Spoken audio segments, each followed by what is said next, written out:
Today we hear something in John's Gospel, our patron saint, that is nowhere else in the New Testament. He has a scene where John the Baptizer points to Jesus and says, "Behold the Lamb of God who takes away the sin of the world." For John, our patron saint, the evangelist, he has a very different conception of who this Jesus is and why he comes.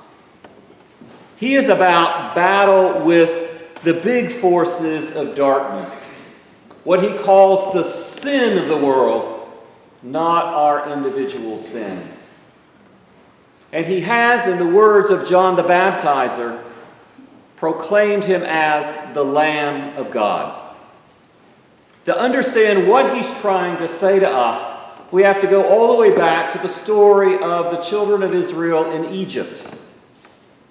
They're slaves, oppressed under dark powers. And God, through Moses, tells them to take a lamb, to slaughter the lamb, to put the blood on the doorposts of their houses, because the angel of death is coming to destroy the powers of darkness so that they can be free. As I was trying to figure out what is a good way to get a handle on what John is trying to tell us about the sin of the world versus our own individual sins, suddenly I remembered the story of our parish saint, James Chisholm. And I think the yellow fever epidemic of 1855 can help us get a good handle on that. God, I do not believe, planned for plagues like the yellow fever to be part of perfect creation. It is the sign of the brokenness of creation. But in the midst of this event that happened to the city, people's responses to it were telling. James Chisholm was one who followed the light, who followed the Lamb of God, and who in the midst of this horrible, dysfunctional suffering was God's light and God's hope. Stayed even at the cost of his own life. In contrast, the yellow fever epidemic also brought out the worst in people. People abandoning loved ones in their own refuse. People abandoning, running for their lives, taking care of themselves first, not looking to their neighbors. Another way to look at it might be the baptismal covenant. When we renounce Satan and all the spiritual forces of wickedness that rebel against God, or we renounce the evil powers of this world which corrupt and destroy the creatures of God, it's that stuff that John the Evangelist says this Jesus, this Lamb of God, comes to destroy. That's what he's saying the sin of the world is, the brokenness of the world, the big stuff. John is saying this Lamb of God is doing a cosmic battle. A battle beyond us.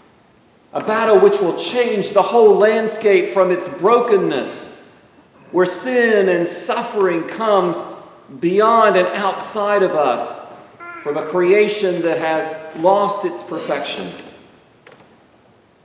and will be restored back to the perfection that God desires for it. And to point that out even more, the gospel writer John changes the day on which Jesus is crucified. Matthew, Mark, and Luke have Jesus being crucified on the day as Passover is beginning. John backs it up a day and has Jesus crucified on the day of preparation for Passover. And he has him crucified at the exact time in the temple that the Passover lambs are sacrificed. He wants us to understand that this story from Egypt long ago is not just a story about Egypt. It is a story about what God is going to do for the entire creation. It is a type of what is going to happen for eternity.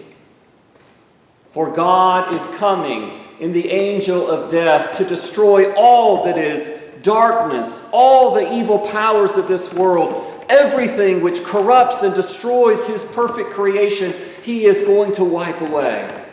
And this Lamb of God puts his blood on the doorposts of our houses that we might be free.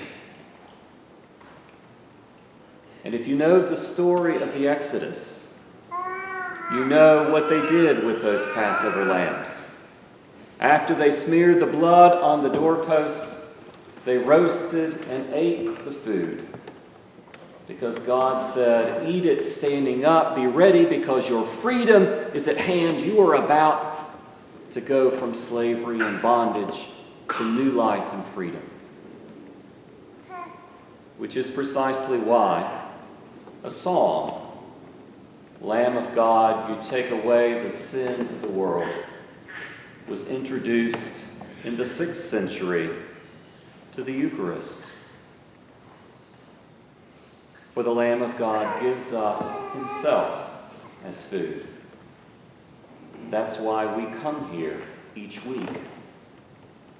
The Lamb of God feeds us and says to us, as God said to the children of Israel, your freedom is at hand. The powers of darkness that surround you, that seem to overwhelm you, are in the process of being wiped away. If you know the story of the Exodus, you also know that they ran after they ate that Passover meal, and they found themselves standing next to an ocean, the Red Sea, with an army of darkness pursuing them to destroy them.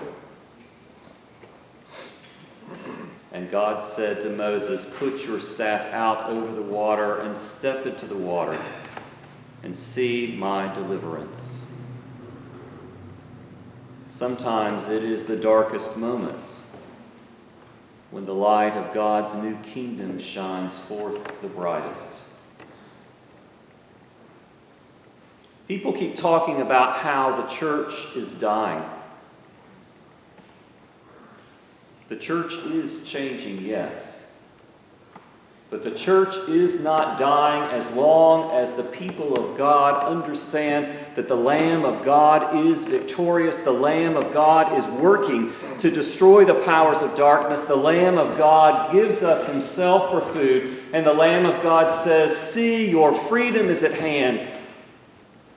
Walk into it. Amen. Live into it. Be the light in the darkness. No matter what forces of evil and darkness surround you, understand that you are fed, you are equipped, you are empowered to live the new reality that is coming when all that is dark and broken goes away, and where we all shine with light. The Lamb of God is wiping away the sin of the cosmos, the text says. All that is broken will be restored. And we who feed on him are called to proclaim that light into the darkness. Freedom is at hand.